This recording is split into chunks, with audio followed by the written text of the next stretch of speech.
Buenos días, ¿están contentos? Un muy fuerte aplauso a Dios.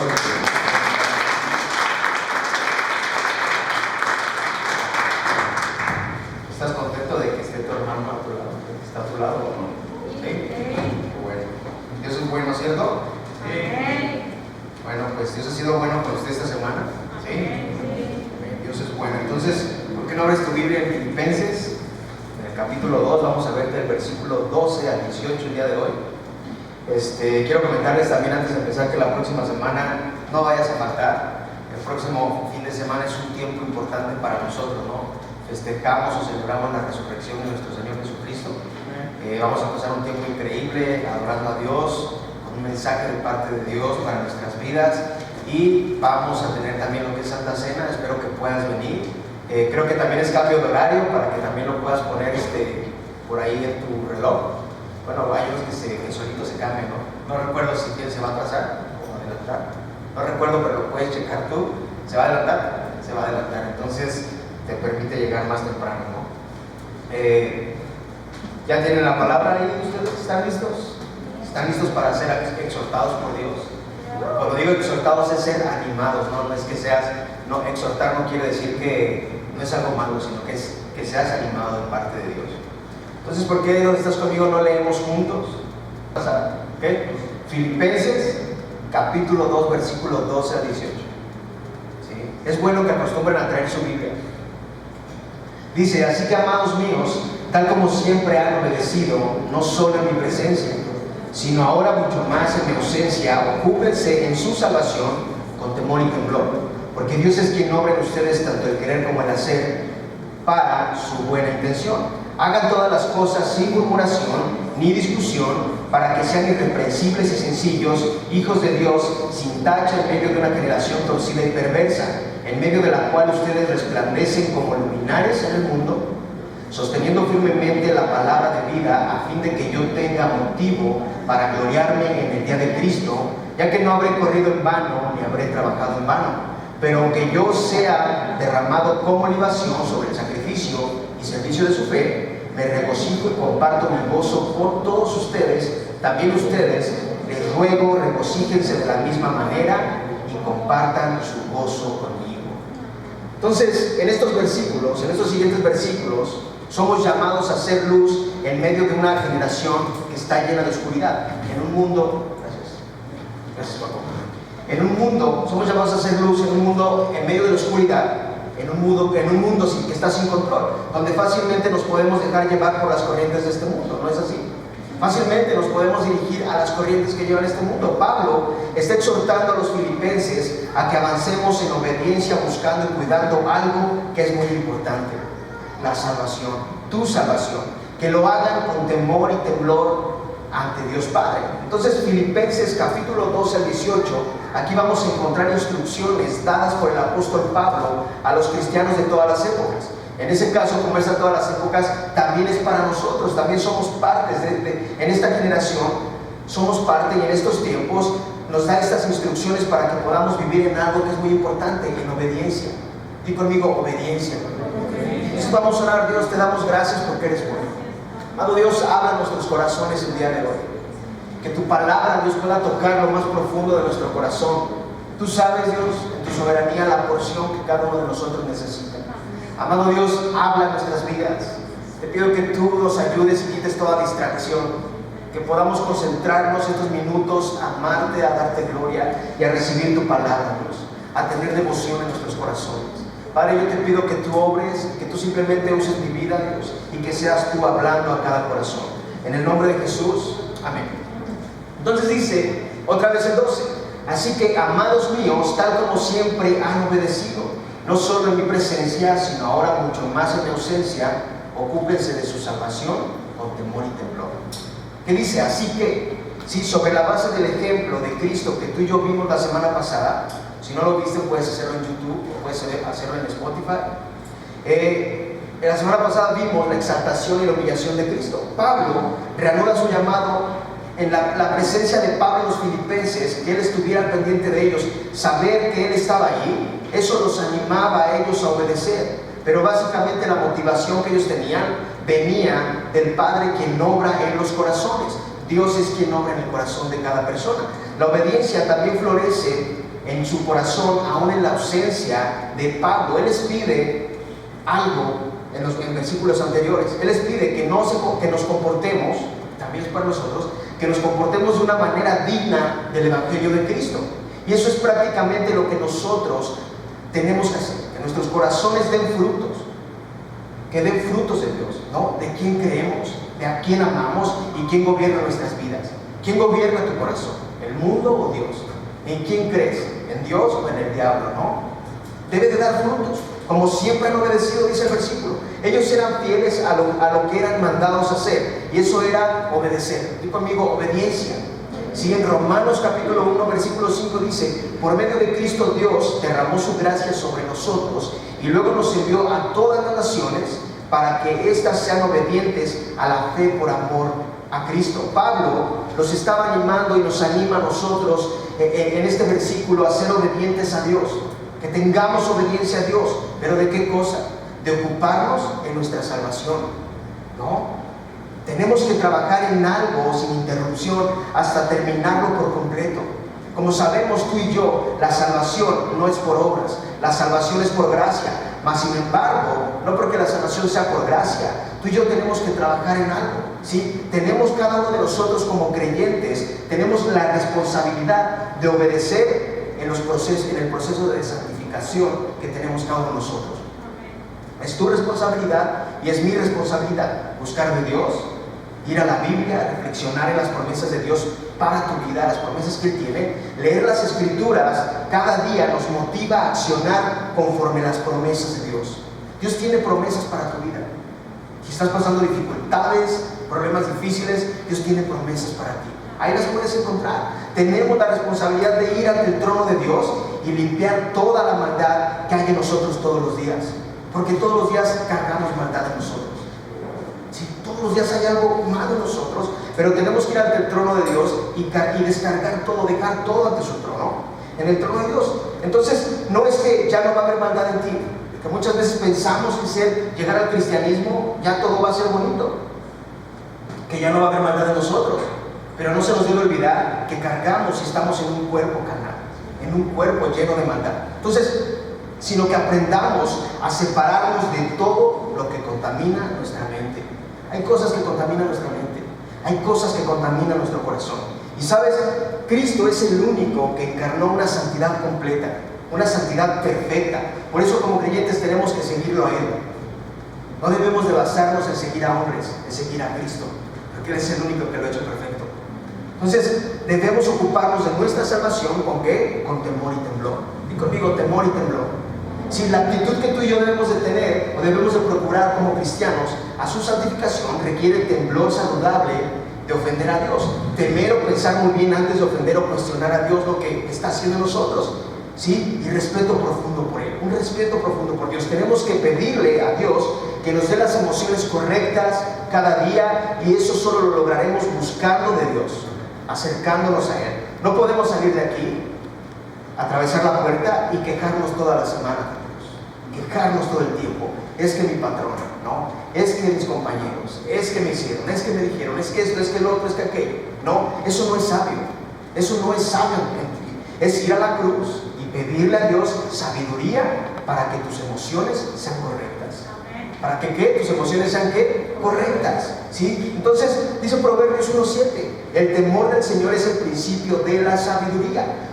Los necios desprecian la sabiduría y la instrucción. Y no es que sea un temor de miedo, sino de reverencia, reconociendo la grandeza de Dios y poniéndolo en primer lugar, sabiendo que su grandeza es más grande de lo que tú crees que es mejor, ¿no? Porque Él tiene siempre lo mejor para tu vida. Él sabe lo que es mejor para ti. Sí, porque dice el 13, porque Dios es quien obra en ustedes tanto el querer como el hacer para su buena intención. Dios es quien obra en ustedes. Aunque cada uno de los creyentes es responsable de preocuparse de su salvación, como lo dice el versículo 12, el Señor es quien en realidad produce buenas obras y frutos espirituales en la vida de los creyentes.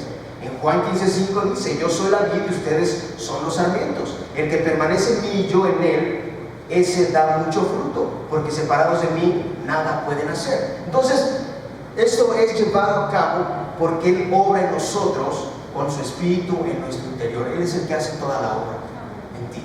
Dice Hechos 1:8, porque recibirán poder cuando el Espíritu Santo venga sobre ustedes. Entonces, por nuestra cuenta, sin buscar a Dios o dejarlo fuera de nuestra vida, será imposible que produzcamos en nosotros buenos frutos, que produzcamos buenas cosas, que produzcamos también el querer como el hacer. Dios transmite energía tanto a los deseos como a las acciones de cada creyente.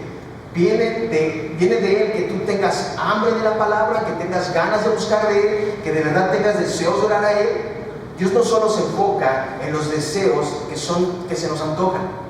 Todos los que estamos aquí tenemos antojos y tenemos deseos, ¿sí o no? ¿Sí o no? O van a decir, no, yo no tengo. Todos tenemos deseos y antojos, ¿no? Pero Dios tiene un propósito planificado para tu vida. No podemos vivir la vida a nuestro antojo y pensar. Si tú decidiste un día decir, hey, yo entregué mi vida a Dios, te marcaste al hacer esa decisión, porque dejaste que Dios tomara tu corazón y ahora no vives para ti mismo, vives para Dios, ¿no? Entonces, lo que Dios obra en ti, ¿no? Las cosas que cambian en ti. Ahora, el poder de Dios hace que su iglesia, nosotros, su iglesia, se disponga todos los días a llevar vidas piadosas. Todos los días, ¿no? Como te lo dije, lo que Dios obra en ti, las cosas que cambian en ti, cuando ves su poder reflejado en ti que no te deja, ¿no? Cuando en los desiertos, en las tormentas, Él sigue estando ahí, es lo que produce que tú busques de Dios, porque sabes en dónde está tu refugio, porque sabes a dónde puedes correr, porque sabes quién te sostiene en cada dificultad que tienes. Él lo produce, Él produce que tú busques de Dios, lo que Dios ya te demostró con su poder, lo puede hacer, que lo que puede hacer por ti. Entonces es lo que produce que tú lo busques, saber que Él ya hizo algo y está produciendo algo en tu vida. Y esto te lleva al querer como el hacer. Di conmigo, el querer como el hacer. El querer como el hacer. Entonces, en el Salmo 110:3 dice, tu pueblo se ofrece voluntariamente el día de tu poder. Entonces, en el momento que tú y yo somos redimidos, que entregamos nuestra vida a Dios, servimos voluntariamente. Nadie nos obliga a servir, ¿no? Y si te sientes obligado es una cuestión mala, porque no debes sentirse obligado, porque como lo decía Güero, el compromiso no es con ningún anciano, no es con el pastor, no es con ningún líder. Tu compromiso debe de ser con Dios, ¿no? Adoramos voluntariamente. O alguien viene y te dice, te pone una pistola y te dice, hey, tienes que adorar a Dios, tienes que ir a la iglesia, ¿no? No, nadie nos obliga, porque tenemos la convicción dentro de nosotros de quién es el Rey de Reyes y el Señor de Señores. Y Él sigue, el siguiente versículo nos anima a que hagan todas las cosas sin murmuración ni discusión. La palabra griega que traduce murmuración es un término cuya pronunciación describe la acción de hablar en voz baja o quejumbrosamente. Es un rechazo emocional a la voluntad y la providencia de Dios. Es como ese niño, ¿no? Las mamás que mandas a la tienda, ¿no? ¿Qué hacen? Van a la tienda, pero en sí se quedaron ahí, porque su mente dice, yo no fui a la tienda, no, porque se encaprichan. O van murmurando, o van quejándose, o van hablando entre dientes, ¿no? Así como las circunstancias que Dios permite en la vida de una persona, muchas veces no lo podemos entender. Y muchas veces nos llegamos a frustrar porque no podemos entender a Dios. Y quisiéramos que no fueran las cosas como Él las hace. ¿Sí? En un estado de vida espiritual, en la presencia de Dios, las quejas y las contiendas no pueden permanecer para siempre. Muchas veces somos insistentes, insistimos en las quejas, en las contiendas. Muchas veces pensamos que Dios podría hacerlo de otra manera, pero debemos de aprender a someternos a la voluntad de Dios. Debemos aprender a hacer eso. Y Él puede quebrantar todo aquello que para nosotros, en nuestras fuerzas, es difícil. A veces hay cosas que para nosotros en nuestra vida es difícil, ¿no? Y hay cosas que son difíciles para nuestras vidas y muchas veces cuestionamos a Dios. Caemos en cuestionar a Dios. Y somos persistentes y Dios, si te dice, hey, suelta ese conflicto, y tú le dices, no. Suelta ese enojo, no. Suelta esto, no. Suelta aquello, no. Dios nos pide que no haya discusión o discusiones. Es que no discutamos, sí conmigo, no discutir, no cuestionar o que critiquemos con actitud negativa a Dios. No, es que Dios no me quiere, es que Dios ya no me ama. Es que yo no existo para Dios, Dios fue el que te creó. No. Nos quejamos con otros, ve, no manches cómo me está yendo. Mi vida no tiene sentido, porque Dios ya se olvidó de mí. Y empezamos a cuestionar a Dios. Dios se olvidó de mí. No, ya salió un problema y entre otro. Y cuestionamos a Dios. No. Pablo lo que está pidiendo a los filipenses es que no imiten a los israelitas de la antigüedad. ¿Cómo eran los israelitas? Los sacaron de Egipto Moisés. ¿Y qué hacían? Se quejaban de Dios. ¿Te puedes imaginar? A lo mejor iban caminando y se rodeaban. Ya ves, te dije que nos quedáramos. ¿Para qué nos fuimos? ¿No? ¿Para qué nos salimos de Egipto? Ahí estábamos mejor. Ahí nos iba mejor. ¿Qué tenemos que estar haciendo aquí? No. Pero no se acordaban de los azotes que tenían, de cómo los trataban. Y en Éxodo 15:24 dice, un ejemplo, el pueblo murmuró contra Moisés diciendo, ¿qué beberemos? No, ¿qué vamos a tomar? Y en el capítulo 10 de Corintios, 1 Corintios 10:10, dice, ni murmuren como algunos de ellos murmuraron y fueron destruidos por el destructor. A diferencia del pueblo de Dios de antaño, de los años antiguos, los creyentes en Jesús son evidentemente hijos de Dios. No son una generación torcida y perversa. ¿Por qué razón? En medio del sufrimiento que padecen por oponentes externos, como lo dijo Filipenses 1:28, de ninguna manera estén atemorizados por sus adversarios. Los filipenses pudieron quejarse con Pablo, ¿no? De cómo les estaba yendo. Pudieron a llevar queja con él, estarse quejando de lo que estaba pasando, como lo hicieron con Moisés los israelitas. Mas sin embargo no hubo queja de parte de ellos, porque ¿sabes una cosa? Seguían aferrados a que Dios tenía el control de cada situación que estaba pasando, de lo que estaba sucediendo. Ellos seguían aferrados a Dios. ¿Y sabes qué? Tú sigue aferrándote a Dios, que Dios tiene cuidado de cada área de tu vida, de cada situación de tu vida. Él tiene cuidado. Enfócate en Él. No dudes de su poder, no dudes de lo que Él puede hacer, no dudes de su amor, de su gracia, de su misericordia. Dios en su soberanía sabe lo que es mejor para nosotros. Muchas veces no lo podemos entender, pero Dios sabe lo que es mejor para nuestras vidas. Dice el 15, para que sean irreprensibles y sencillos hijos de Dios, sin tacha en medio de una generación torcida y perversa, en medio de la cual ustedes resplandecen como luminares en el mundo. Para que sean irreprensibles. Di conmigo, irreprensibles. Irreprensibles. Ya vimos hace algunas semanas que Pablo los exhortó, ¿no?, a los filipenses a que mantengan una actitud correcta, manteniendo la piedad en cada uno de ellos. Y es como nosotros tenemos que vivir también en una actitud correcta que le agrade a Cristo. Es eso. Vivimos en un proceso cada día como personas, por lo cual como creyentes crecemos hacia algo que todavía no poseemos. Crecemos a algo que nos espera. Sí, algo que nos espera como hijos de Dios, pero lo que nos espera es algo incomparable. Es algo glorioso. Es algo que no tiene comparación con nada. ¿Y qué tenemos que hacer? Efesios 1:5 dice, sean pues imitadores de Dios como hijos amados. Uno de los escalones más altos que tenemos como cristianos, como hijos de Dios, que tenemos, es el vivir como Cristo. Qué difícil es eso, ¿no? ¿Por qué nos ponen un escalón tan alto? Qué difícil es eso, vivir como Cristo. Él es nuestro más grande ejemplo de vida. Él es tu ejemplo de vida. No es lo que vemos en la televisión. No, tu ejemplo de vida es Cristo.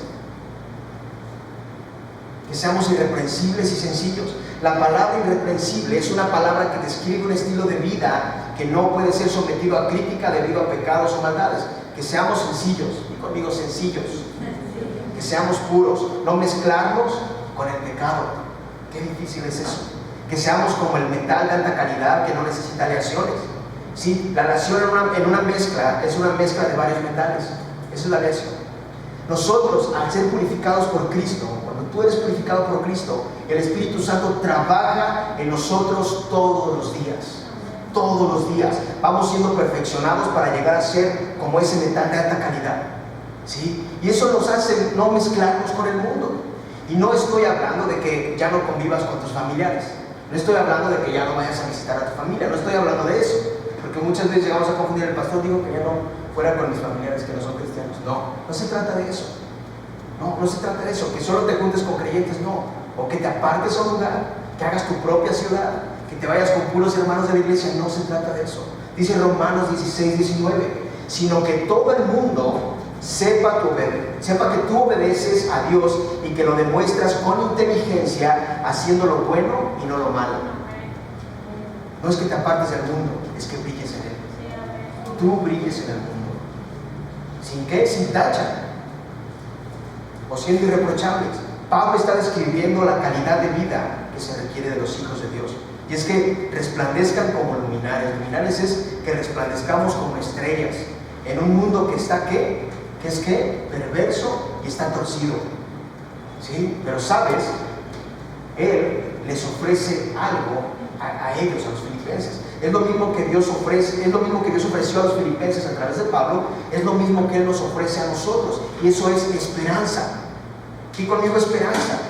La misma esperanza que Dios te ofreció a ti. Porque tuvo un tiempo que estabas sin esperanza. ¿Alguien puede decir amén a eso? Porque hubo un momento donde no teníamos esperanza en nuestras vidas. La misma esperanza que Dios te ofreció a ti es la misma esperanza que tú puedes presentar a las personas que no tienen esperanza. ¿Sí? Pero ¿sabes qué pasa muchas veces? Dice Hechos 2:40.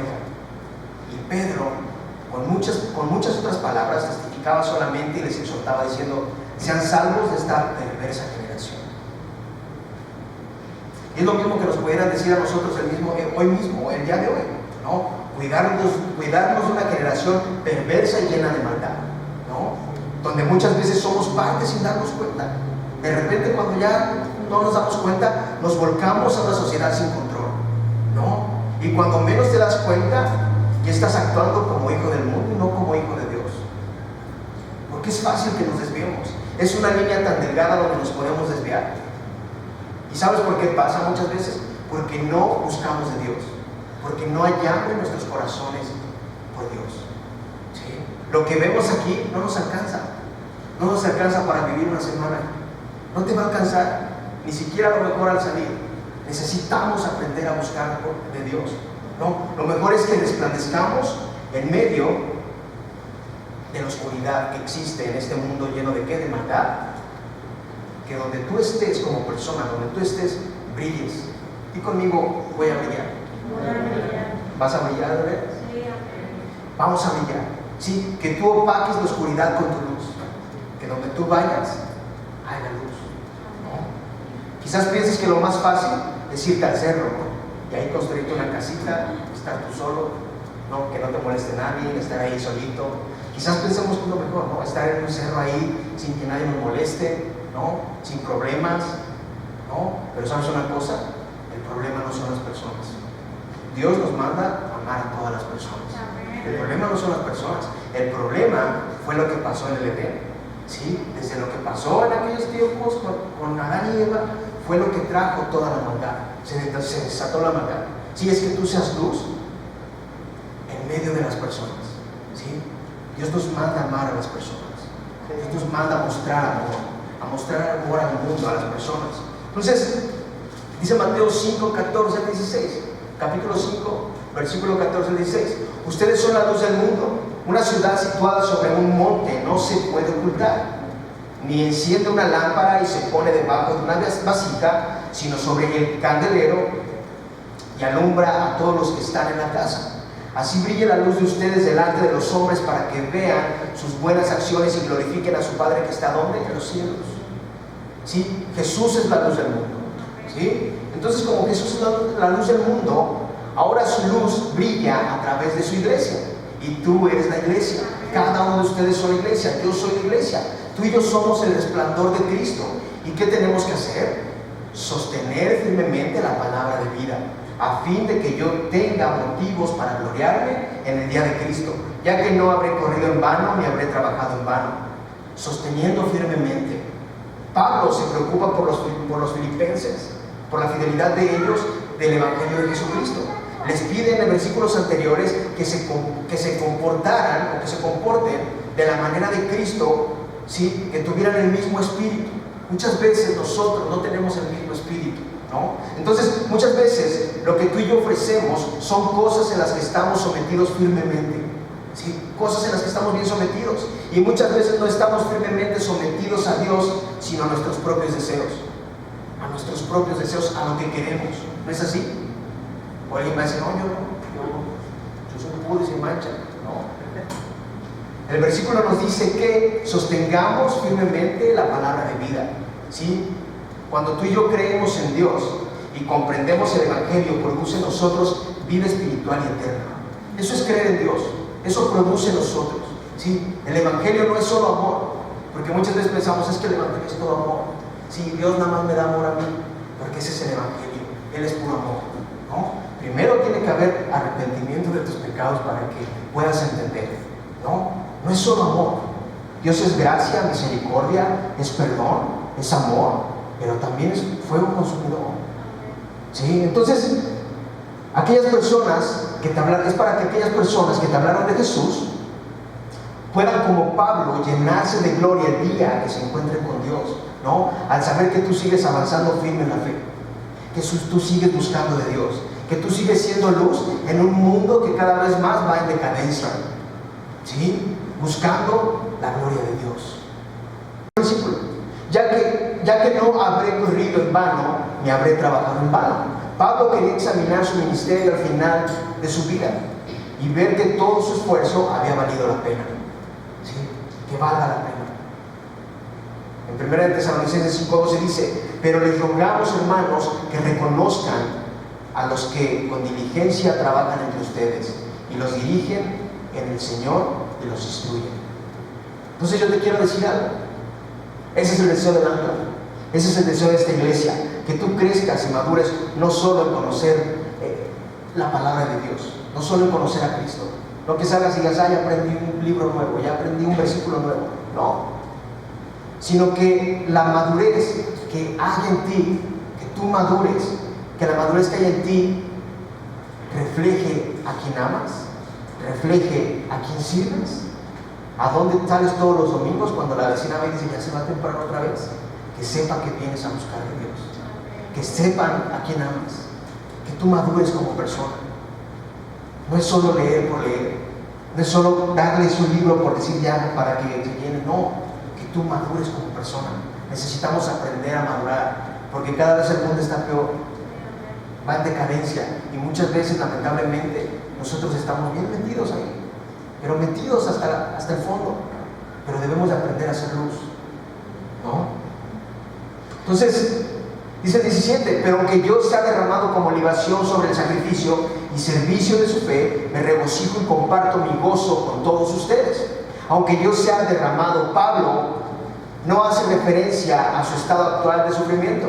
Recordemos que él estaba preso, estaba esperando a que hicieran un juicio contra él. Él estaba haciendo referencia a la posibilidad de morir como mártir durante una encarcelación posterior. La libación quiere decir, quizás ya lo sabes, pero libación es una referencia a lo que se hacía en la antigüedad. Era cuando hacían un sacrificio de un animal, cuando hacían el sacrificio, ya que estaba el sacrificio, derramaban vino arriba del animal o enfrente, y ese vino se evaporaba, y ese vino elevaba una evaporación, ¿sí? Que era lo que quería decir que ese sacrificio había estado bien. Entonces Pablo veía su vida él veía su vida entera como una ofrenda libada, como si hubiera sido derramada en sacrificio abnegado. Renunció a todos sus intereses, él renunció a todo para servir con entrega a los filipenses. Él renunció a todo para entregarse al servicio de los filipenses, y estaba dispuesto porque pensaba en lo que esto produciría en la fe de los demás creyentes, y lo hace con gozo y regocijo. ¿Cómo lo hacía? Con gozo y regocijo. ¿Tú cómo lo haces cuando sirves a los demás? ¿Cuál es tu actitud al servir a los demás? ¿Cuál es nuestra actitud? ¿Cuál es la manera? ¿Lo hacemos con gozo, con regocijo, o nos quejamos? Otra vez ya viene la relata, otra vez ya llegó mi esposo, otra vez mi hijo. ¿Cómo lo hacemos? ¿Será que hay algo que tenemos que cambiar en nosotros? ¿Será que hay actitudes que debemos moldear en nuestra vida? Sí, Pablo ve a los filipenses como sacerdotes que ofrecían su vida en sacrificio fiel para el servicio de Dios. Ahora, los filipenses eran el sacrificio y Pablo era la libación, y él se gozaba en el sacrificio que ellos ofrecían en su servicio, y eso era su alegría, y compartía su gozo con ellos. ¿Sí? Primera de Pedro 2:9 dice: pero ustedes son linaje escogido, real sacerdocio, nación santa, pueblo adquirido para posesión de Dios, a fin de que anuncien las virtudes de aquel que los llamó de las tinieblas a la luz admirable. Entonces, así como Dios nos trajo de las tinieblas a la luz a nosotros, tú y yo un día estábamos en tinieblas, o no sé si sigas en tinieblas, ¿no? Solo tú sabes. Solo cada uno de nosotros sabemos si seguimos en tinieblas, ¿no? Entonces, cuando Dios nos trajo de las tinieblas a la luz, tú y yo tenemos que vivir a la luz de la verdad, ¿no? Cuidando con temor y temblor lo que creemos, a quién amamos, a quién servimos, y sobre todo una actitud de gozo mutuo entre los hermanos es llevar al sacrificio todo aquello que no nos deja estar en unidad, ¿sí? De esa manera tenemos que vivir con gozo mutuo. A veces tenemos que sacrificar el orgullo, la vanagloria, el ego, para estar en unidad. Y eso te va a dar gozo verdadero. Créeme que te va a dar un gozo verdadero. El 18 dice: y también ustedes, les ruego, regocíjense de la misma manera y compartan su gozo conmigo. Para Pablo el sufrimiento puede hacer florecer el gozo. ¿Alguien dice amén a eso? ¿Alguien dice si será cierto o qué? ¿Será que después de que hay un sufrimiento, después hay gozo? Él pensaba eso, y es lo mismo que él pedía a los filipenses, que tengan ese mismo gozo. Muchas veces podríamos pensar que el verdadero gozo es cuando todo va muy bien, cuando no tenemos conflictos, cuando no tenemos preocupaciones, cuando no hay dudas en nuestra vida, cuando no tenemos achaques, cuando no hay pruebas, cuando no hay desiertos. Y ¿sabes qué? Esos tiempos son increíbles, porque los disfrutamos y decimos: wow, qué tiempo tan increíble. No, me estoy gozando en Dios, estoy disfrutando de este tiempo. Mas, sin embargo, el gozo verdadero viene de Dios. Muchas veces lo expresamos después de un sufrimiento.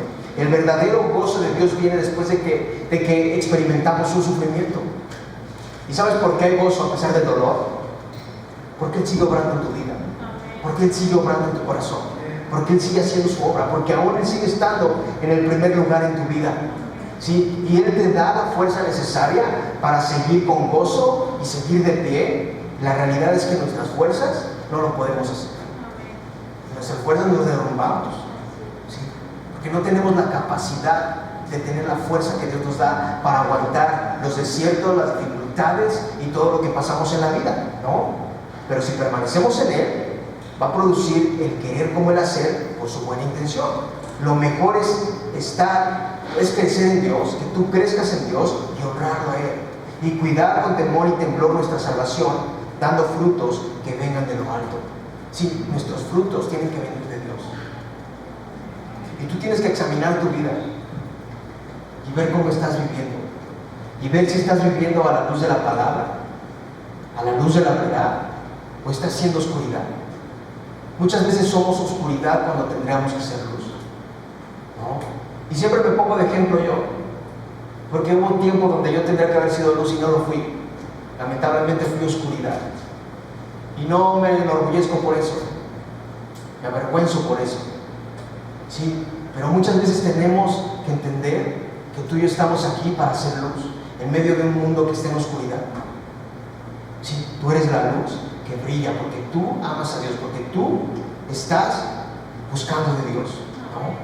Entonces debemos entender eso, y debes entender que no es separarte, no irte a otro lugar, no perderte en un desierto tú solo, decir: aquí voy a montar mi casa, no, yo solo, sin que nadie me moleste, o irte a un monasterio y estar ahí, no, donde nadie te moleste, y apartarte del mundo, o irte a un lugar y hacer mi propia ciudad, y decir: ¿sabes qué? Bueno, vamos a hacer nuestra propia ciudad, vamos a poner nuestra propia religión, y ahí vamos a estar sin que nadie nos moleste, ¿sí? A donde tú vayas, tú tienes batallas en tu mente, tú tienes batallas dentro de ti, que si tú no te agarras de Dios, vas a tronar, y el diablo te va a hacer lo que quiera, ¿sí?